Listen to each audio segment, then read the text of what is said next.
Amém? Glória a Deus. Eu convido você a abrir a sua Bíblia. Evangelho de Jesus Cristo, segundo escreveu Mateus.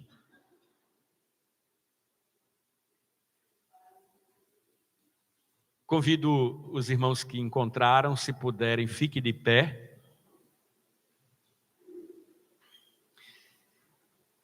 E eu vou convidar o pastor Nailson a vir aqui orar por mim, logo após a leitura da palavra. Vem cá, pastor Nailson. Glória a Deus. Fica aqui ao meu lado. Aleluia. Amém. Mateus capítulo 5, versículo 11 e 12. Apenas esses dois versículos a princípio. Jesus disse: Bem-aventurados são vocês quando, por minha causa, os insultarem e os perseguirem, e mentindo, disserem todo mal contra vocês. Alegrem-se e exultem, porque é grande a sua recompensa nos céus. Aleluia! Pois assim perseguiram os profetas que viveram antes de vocês. Que o Espírito Santo aplique ao nosso coração sua palavra. Pastor Nailson, ora por mim. Amém. Vamos orar juntos, meus irmãos. A paz. Amém. Amado Deus, poderoso Pai, nós estamos aqui lendo a Tua palavra, Senhor, e queremos muito, ó Deus, nos ver nela, nos identificar com ela. O Teu servo, ó Deus, na Tua palavra acabou de ler que quando nós somos injuriados, amaldiçoados, blasfemados, tudo em Teu nome, nós devemos dizer glória a Deus, louvado seja o Teu nome, Senhor. Pai, isso é um reflexo da Tua graça sobre nós. Mas, Senhor, que o Senhor conduza o Teu servo a nos entender, a fazer-nos entender o que é exatamente essa Tua graça sobre nós, Senhor. Porque muitos de nós não temos sofrido, ó Deus, pelo Teu Evangelho. Não tem sido blasfemados, Senhor. Não temos sido, ó Deus, olhados com olhares incrédulos, Senhor. Mas temos sido, ó Deus, abençoados por, às vezes, esse mundo, ó Deus. Que o Senhor nos abra os olhos, ó Deus, e que permita, ó Deus, através do Teu servo, compreender quão grande e maravilhosa é essa Tua palavra e viver por ela é o nosso desafio, Senhor. Amar o Senhor acima de todas as coisas é o nosso desafio, Senhor. Que o Senhor, pela Tua misericórdia, não apenas nos comova, mas permita-nos mover, Senhor. Não queremos ser uma igreja apenas, ó Deus, que sentiu alegria, ou chorou, ou ficou comovida com as palavras que saiu desse púlpito, ó Deus. Nós queremos, ó Deus, nos mover para o Senhor. Que em nome de Jesus o Senhor use o Teu servo, ó Deus, que vai trazer a Tua palavra nessa noite. O Senhor conhece o coração dele, o quanto chora muitas vezes, mas aqui na frente ele traz um sorriso no rosto. Isso é o Senhor que permite, ó Pai, e assim concede a ele que assim seja. Mas que o Senhor use-o, que o Senhor permita, ó Deus, que o Espírito Santo dele fale com os nossos corações, o Espírito que também está em nós. Porque é o mesmo, Senhor. Então nos trata, Deus, nessa noite. Nós vimos muitas histórias ruins aqui, ó Pai. Muitas pessoas, ó Deus, que desejam ter apenas 5 minutos de paz e tranquilidade. Nós tivemos apenas 5 minutos de ver aflições. Mas fora isso, a gente não tem uma vida tão ruim, ó Pai. Obrigado, Deus. Que o Senhor nos ajude, ó Deus, a amar o Senhor acima de todas as coisas e encontrar o nosso lugar no Teu reino. É o que nós te suplicamos. Usa o Teu servo para isso. Em nome de Jesus oramos. Amém. Amém. Glória a Deus. Amém. Valeu, Deus abençoe. Podem sentar. Glória a Deus. Meus irmãos, esse assunto de perseguição pode não ser muito atraente, mas ele é real e é preciso ser falado e é preciso ser lembrado. Esse assunto também não foi algo que aconteceu por acaso ou os discípulos de Jesus foram pegos de surpresa. Também não é isso.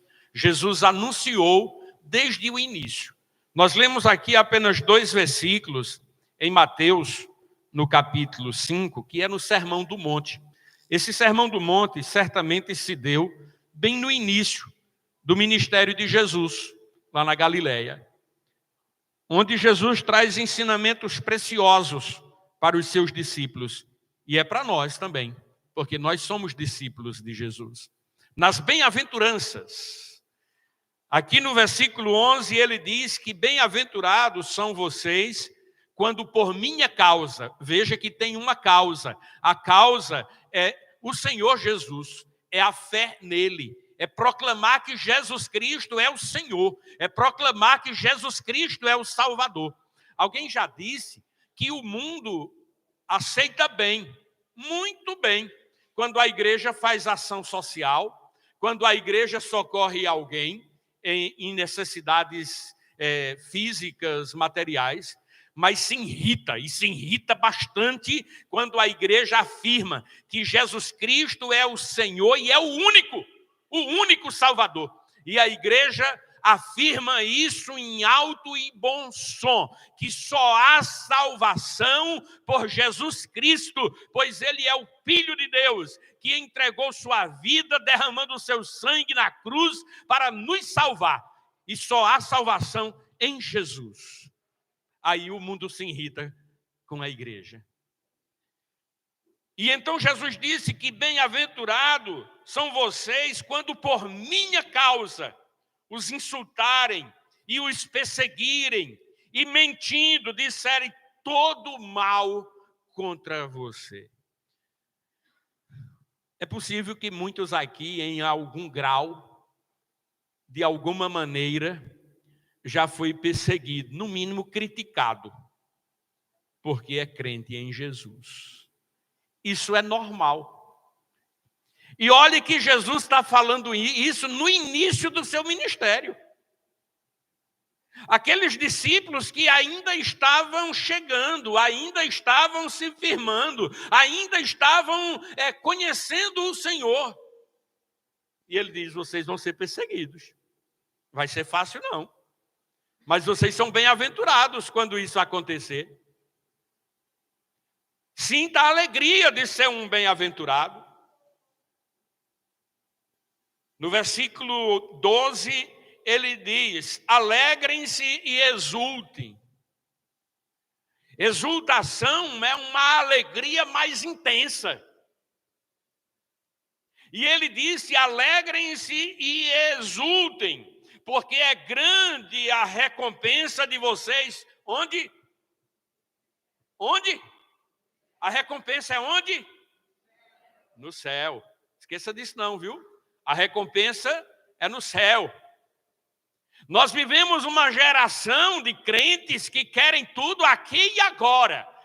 Parece que não pensam muito no céu. Mas Jesus Cristo nos garantiu uma recompensa eterna nos céus. E essa é a nossa recompensa. É verdade também que Ele está conosco e cuida de nós aqui. Ele não nos abandona em momento algum. Mesmo no meio das tribulações e das lutas da vida, Ele está conosco. Mas Ele garante uma recompensa grande e eterna nos céus. Não esqueça disso. Guarde isso no coração. Você crê em Jesus Cristo, você ama Jesus Cristo, tem uma recompensa para você nos céus. No seu ensinamento, ele deixou claro isso. A perseguição é real, a calúnia é real nos nossos dias aqui. Mas há uma grande recompensa nos céus. Permaneça firme com o Senhor. Nada pode fazer você se mover no sentido de abandonar, de desistir, de não querer continuar, de ser frouxo, de ser covarde e negar o Senhor. Nada, você deve permanecer firme, como nós cantamos no hino 469 do cantor cristão, firme até morrer. Servindo ao Senhor até morrer. Em Mateus no capítulo 10, e eu quero que você abra sua Bíblia em Mateus no capítulo 10.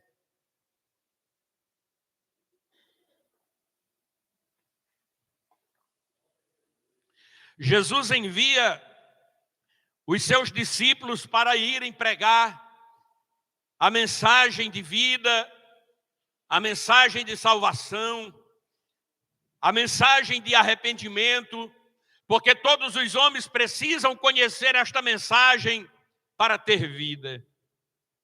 E em Mateus, no capítulo 10, a partir do versículo 16, veja as palavras de Jesus. Ele disse: eis que eu os envio como ovelha para o meio de lobos. Você já imaginou nesta cena? Ovelhas no meio de lobos? Foi isso que Jesus disse que estava fazendo. As ovelhas são os discípulos do Senhor, que amam o Senhor e se rende a Ele, se entregue a Ele. Os lobos aqui, no contexto geral, são aqueles que são intolerantes com os discípulos de Jesus e partem para cima, para deter, para perseguir, para maltratar e até matar. E Jesus disse claramente: eis que eu os envio como ovelha para o meio de lobos. Mas aí ele dá uma orientação. Ele diz assim: portanto, sejam prudentes como as serpentes e simples como as pombas. O crente precisa ser sábio. E nós adquirimos sabedoria em Deus, na dependência de Deus, buscando em Deus. Quanto mais nós nos aproximamos de Deus, meditando na sua palavra, lendo a sua palavra, nós adquirimos sabedoria. Não estamos falando a sabedoria do conhecimento apenas, que não estou dizendo que não é importante. Mas eu estou falando da sabedoria do temor de Deus, da dependência de Deus. Inclusive, Tiago diz assim, quem não tem sabedoria, peça a Deus. Então, é algo espiritual também, na dependência de Deus. E o crente precisa buscar e pedir sabedoria em Deus. E aí não exclui o conhecimento, a leitura, né? Precisamos ter o conhecimento. Portanto, sejam prudentes como as pombas e simples como as serpentes. Versículo 17, ele diz: tenham cuidado com os homens, porque eles os entregarão aos tribunais e os açoitarão em suas sinagogas. Jesus está ensinando os seus discípulos e dizer, isso vai acontecer com vocês. Por você ser crente, por você acreditar em mim, vocês serão levados aos tribunais para serem julgados. Vocês serão açoitados. Dá uma surra, porque é crente. Já imaginou? Meu Deus. Há alguns anos, quando a nossa igreja se reunia ali na Areia Branca, a nossa igreja foi acusada de perturbar a vizinhança. Houve a denúncia e eu tive que comparecer algumas vezes em juízo para me explicar. Esse processo tem alguns anos que está parado. Eu acredito que foi arquivado, porque já tem alguns anos. Tem acho que uns 10 anos que está arquivado, no mínimo. Na última vez que eu estive diante da promotora e do juiz, quando eu tive a palavra, eu não estava só, eu estava com o advogado, o juiz muito educado, perguntou qual era a minha opinião, por que aquilo estava acontecendo. Deus me deu graça, eu tenho certeza absoluta que quem falou não fui eu fui apenas um vaso do Senhor para falar ali, né? A igreja é perseguida por aqueles que não gostam da igreja, não gostam de Jesus. Inclusive, doutor, nós temos ao nosso favor e testemunha em juízo ao nosso favor o vizinho da direita, da esquerda e da frente da igreja. Eles já se comprometeram que vêm testemunhar em nosso favor. A partir desse dia, eu não fui mais chamado, acredito que foi arquivado. Deus da graça, da sabedoria. Jesus disse: tenham cuidado com os homens, porque eles os entregarão aos tribunais e os açoitarão nas suas sinagogas. Eu fico imaginando aqueles discípulos chegando, começando, aprendendo e ouvindo um incentivo desse. Mas eles estavam convictos de que Jesus Cristo é o Senhor, de que Jesus Cristo é o Salvador. Aleluia, glória a Deus. Versículo 18, ele diz: por minha causa vocês serão levados à presença de governadores e de reis, para lhes servir de testemunhos a eles e aos gentios.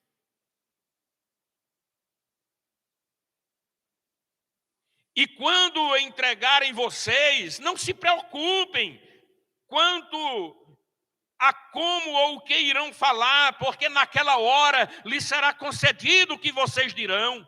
Afinal, não serão vocês que estão falando, mas o Espírito do Pai de vocês é quem fala por meio de vocês. Jesus disse aos seus discípulos que eles não deviam ficar preocupados, porque lhes seria dada boca e sabedoria na hora, e palavras certas para serem pronunciadas em juízo. E tudo isso por causa do nome de Jesus. E ele diz mais: um irmão entregará à morte outro irmão, e o pai entregará o filho. Haverá filhos que se levantarão contra os pais e os matarão. Todos odiarão vocês por causa do meu nome. Aquele, porém, que ficar firme até o fim, aí esse será salvo. Nosso alvo é Cristo e é permanecer firme com Cristo até o fim, até a morte. Aleluia. Quando, porém, o versículo 23, quando, porém, perseguirem vocês numa cidade, fujam para outra. Foi Jesus quem disse: fujam para outra cidade. Nós aqui não temos tido essa experiência, mas muitos de nossos irmãos, em muitos lugares, passam ainda hoje por experiências assim, de precisar fugir da sua cidade, da sua terra.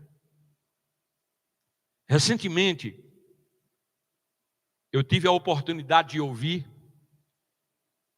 um príncipe do Marrocos, que se converteu a Cristo, da família real do Marrocos. E ficou insustentável a permanência dele no Marrocos. Ele fugiu para o Brasil. Acho que foi na última ou foi na penúltima vez que eu estive na Consciência Cristã, em Campina Grande, e ele estava lá testemunhando. Ele se converteu a Cristo, se entregou a Cristo, então ele precisou fugir do seu país para não morrer, para continuar crendo em Cristo. Jesus disse que podia fugir. Tem alguns durões que acham que não, vou permanecer aqui. Se o negócio está feio, foge.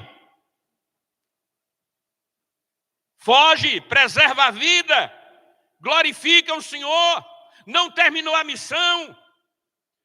Quantos exemplos nós lemos no livro de Atos, de irmãos que precisaram fugir de suas casas, sair dos seus lugares, dos seus países. O apóstolo Paulo, quantas vezes precisou sair fugindo de cidade? Em Damasco, lá onde ele se converteu, porque ele se converteu no caminho de Damasco, mas ele permaneceu alguns dias em Damasco. E o que é que a Bíblia diz? Planejaram matá-lo. Aquele que era conhecido, o maior perseguidor da igreja, agora era cristão. planejaram matá-lo. E a Bíblia diz que de noite, dentro de um cesto, pessoas ajudaram ele a descer pela muralha abaixo para fugir de Damasco. Já novo convertido, viu? Já logo de cara, logo no início, logo começando a fé. Já foi assim. Nas viagens missionárias, apanhou de vara. Precisou fugir muitas vezes. Foi apedrejado e deram por morto. Mas ele não negou Cristo. Continuou firme com Jesus. Porque ele agora estava certo que Jesus Cristo é o Senhor. Que Jesus Cristo é o Senhor. Aleluia. Irmãos, nós temos uma promessa maravilhosa. A promessa está em Mateus, no capítulo 16, versículo 18, quando ele diz, logo após a confissão de Pedro, né? Então Jesus diz, também eu lhe digo que você é Pedro, e sobre esta pedra edificarei a minha igreja, e as portas do inferno não prevalecerão contra ela. As portas do inferno não prevalecerão contra a igreja. O inferno jamais vence a igreja é vencedora. A igreja é vencedora. Aleluia. Você é a igreja, você faz parte da igreja, você é discípulo de Cristo, então você é mais do que vencedor. É o que diz a palavra de Deus. Não fique com medo. Aqui é só o começo, mas Deus, aqui é só o ensaio, né? Mas Deus tem preparado uma festa no céu para os vencedores. Aleluia. Irmãos, durante esses dias, especialmente depois que a Greicinha me mandou a mensagem para a mensagem de hoje, de Portas Abertas, eu não estou pregando a mensagem igual, mas me ajudou a abrir a mente para trazer esta mensagem. A igreja, desde o início, sofre perseguição. E há pelo menos duas espécies de perseguição, ou dois tipos de perseguição. Uma é de fora para dentro, é os de fora perseguindo a igreja. É uma perseguição. Agora, os ataques mais terríveis são os de dentro. Ataques de dentro da igreja.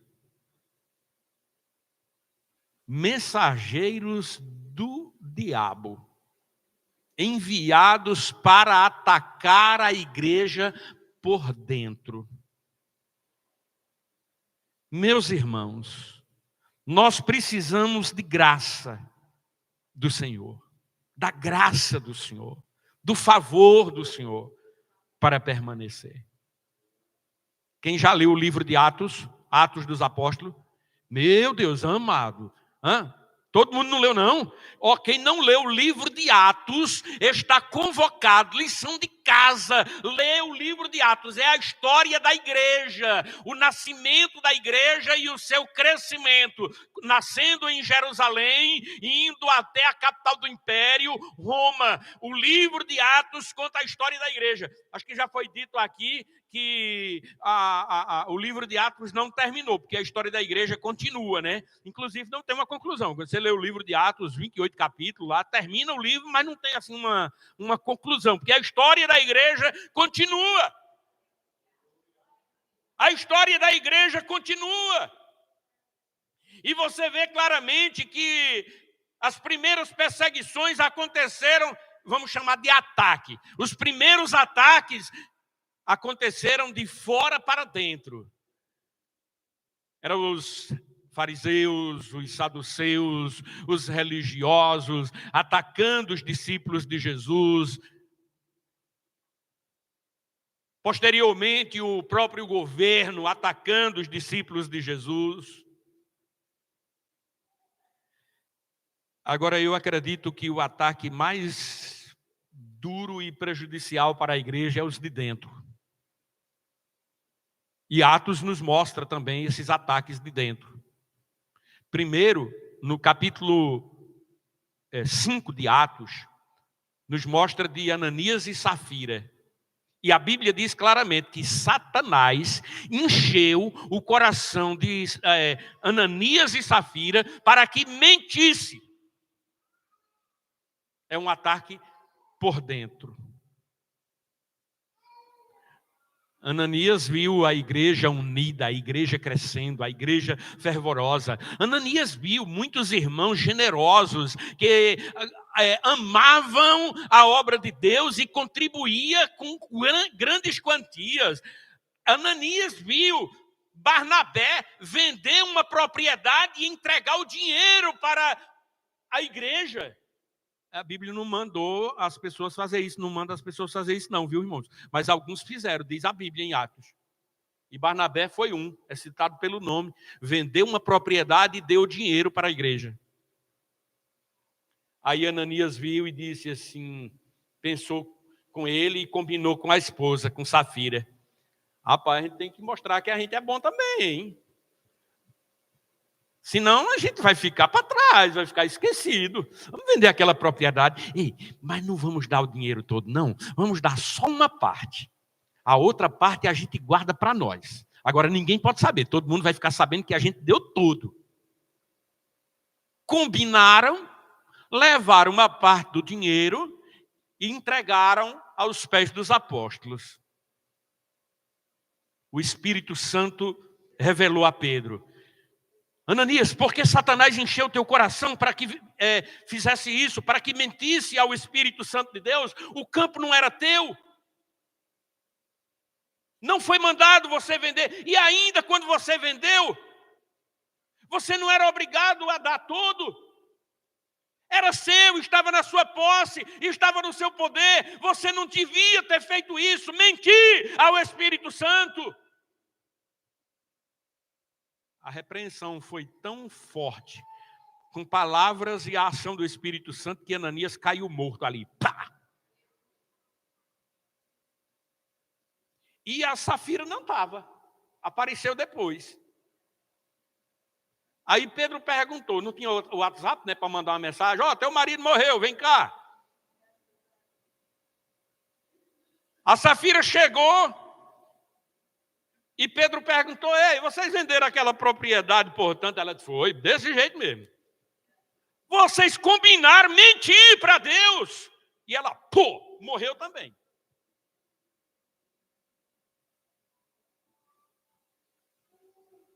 São ataques por dentro.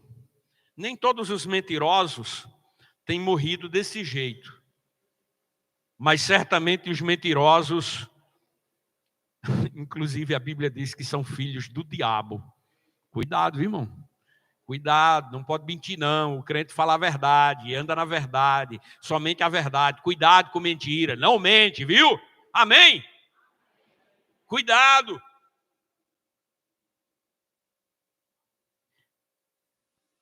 Esses ataques de dentro são terríveis. Eu imagino que o nosso inimigo é tão astuto que ele sempre inventa algo novo para fazer.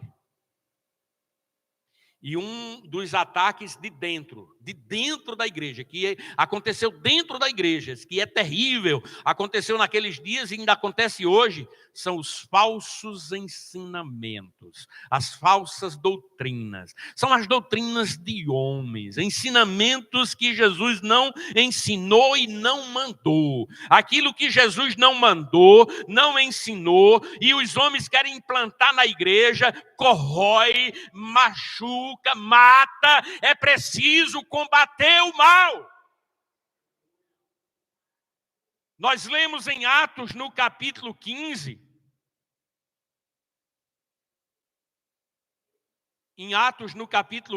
versículo 1, dizendo assim, ó: alguns indivíduos que foram da Judeia para Antioquia ensinavam os irmãos: se vocês não forem circuncidados segundo o costume de Moisés, não poderão ser salvos. Trouxeram algo novo que Jesus não tinha ensinado e nem mandado, corroendo a igreja por dentro.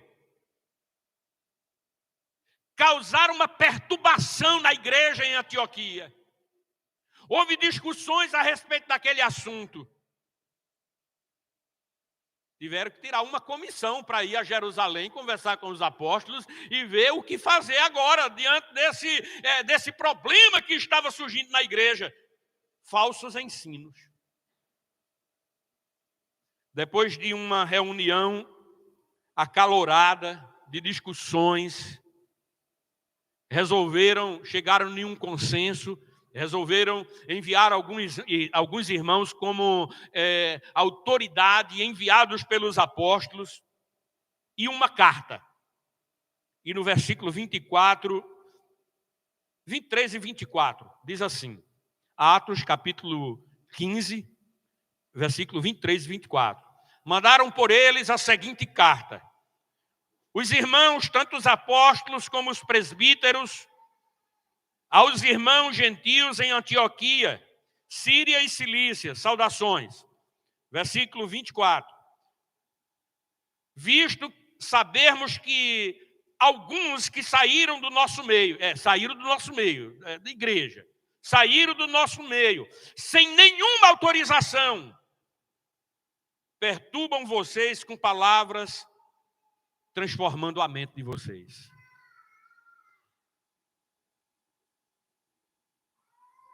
Eu fico a imaginar que tem se intensificado nos nossos dias falsos ensinamentos. E a gente precisa ser como os bereanos, voltar para a Bíblia. Ler a Bíblia. Ler a palavra de Deus. O testemunho daqueles que andaram com Jesus, que viveram com Jesus, que aprenderam com Jesus, registraram, é a Bíblia, e estar aqui para a gente ler e não ser enganado. Esses ataques são terríveis para a igreja do Senhor. Nós temos constatado muitos desses ataques. Os irmãos são minhas testemunhas que eu não costumo estar citando o nome de ninguém. Eu prego o evangelho, eu prego a palavra, não ando citando ninguém. Não gosto de fazer isso. Eu gosto de pregar a palavra.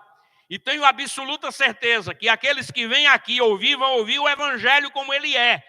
E serem incentivados a ler a Bíblia e não serem enganados com falsos ensinamentos por aí. Aqueles que sobem este púlpito e são convidados para pregar, têm pregado a palavra. Somente a palavra de Deus, ela é toda suficiente. Irmãos, mas falando de perseguições, perseguição à igreja, aos cristãos, aos servos do Senhor, isso é algo que Jesus disse e que tem se repetido durante a história em muitos lugares, em muitos países, inclusive perto de nós. Você sabia que no século XVII, o litoral de Pernambuco era colonizado ou estava sendo colonizado por holandeses? Os holandeses se estabeleceram por 24 anos. Há citações de quase 25, então parece que passou um pouco de 24 anos, mas vamos deixar 24 anos. E os holandeses, eles eram protestantes. Pernambuco desfrutou de um período de prosperidade, crescimento, um período de riqueza que ainda hoje resta vestígios da cultura holandesa em Pernambuco. A história oficial diz que os holandeses foram expulsos de Pernambuco por causa da questão econômica. Mas, na verdade, não foi a questão econômica, foi a questão religiosa. A questão econômica foi um quê a mais, mas foi a questão religiosa. Eles eram protestantes. Você sabia que em Pernambuco tem uma cidade, na região metropolitana, que surgiu a partir de perseguição religiosa? A cidade de Paulista, na região metropolitana, era uma cidade que o evangelho estava chegando, e muitos crentes, muitas pessoas se convertendo, se tornando crentes. E os crentes eram perseguidos em Paulista. É crente, você não pode trabalhar aqui na minha empresa. Pode ir. É crente que mora ali naquela casa, não é bem-vindo nessa rua. Aí os crentes saíam de Paulista e iam para a região rural, onde hoje é a cidade de Abreu e Lima. Abreu e Lima, em Recife, na região metropolitana, é uma cidade que surgiu a partir de perseguição religiosa. Você sabia? Bem pertinho de nós. Quantos irmãos ainda hoje que nós temos notícia que se convertem ao Evangelho de Jesus e são perseguidos na sua família, rejeitados na sua família por causa da fé? Ainda hoje? E aqueles que de fato entenderam o Evangelho de Cristo vão permanecer firmes, servindo ao Senhor. Nada os moverá, nada os fará desistir, nada os fará parar, mas continuarão firmes, servindo ao Senhor. Você é um desses discípulos de Jesus, que ama Jesus e ama a sua palavra, e nada pode fazer com que você retroceda, mas você vai permanecer firme, servindo ao Senhor. Muitos irmãos nossos hoje são perseguidos, onde tem de abandonar suas casas, suas famílias. Aí imaginou? Ir para o culto, chegar no templo, o templo está queimado. Tudo veio abaixo, parede, os móveis quebrados, tudo destruídos. Isso tem acontecido em muitos lugares. A igreja perseguida. Mas quando fala da igreja perseguida, irmãos, nós não devemos pensar que são só eles. A igreja somos nós. Então a dor do meu irmão deve ser minha dor também. Devemos sofrer com os que sofrem, chorar com os que choram e festejar com os que festejam e se alegram. Mas a nossa fé está firme em Jesus. Ele é o Senhor, Ele é o Salvador. Quem é crente aqui? Faz assim. Quem é crente em Jesus? Amém. Glória a Deus. Permaneça firme. Ei, e você que ainda não entregou sua vida a Jesus, você pode fazer isso hoje. Entregar sua vida a Jesus, se tornar um crente em Jesus. Ele disse que sim, você terá perseguição aqui, terá lutas aqui, mas Ele tem o céu prometido, garantido para aquele que crê. Eu creio. E eu chamo você a crer também. Alguém que ainda não fez a sua decisão e hoje quer entregar sua vida a Cristo, alguém, dá um sinal, levante sua mão, eu quero orar por você. Este é o momento da decisão. Alguém? Se não há, Deus abençoe a todos, em nome de Jesus. Glória a Deus. Amém. Estamos chegando no final do culto. Queremos lembrar que terça-feira teremos o culto do voto, às 19 horas, aqui no templo. Faça votos com Deus. Venha estar conosco.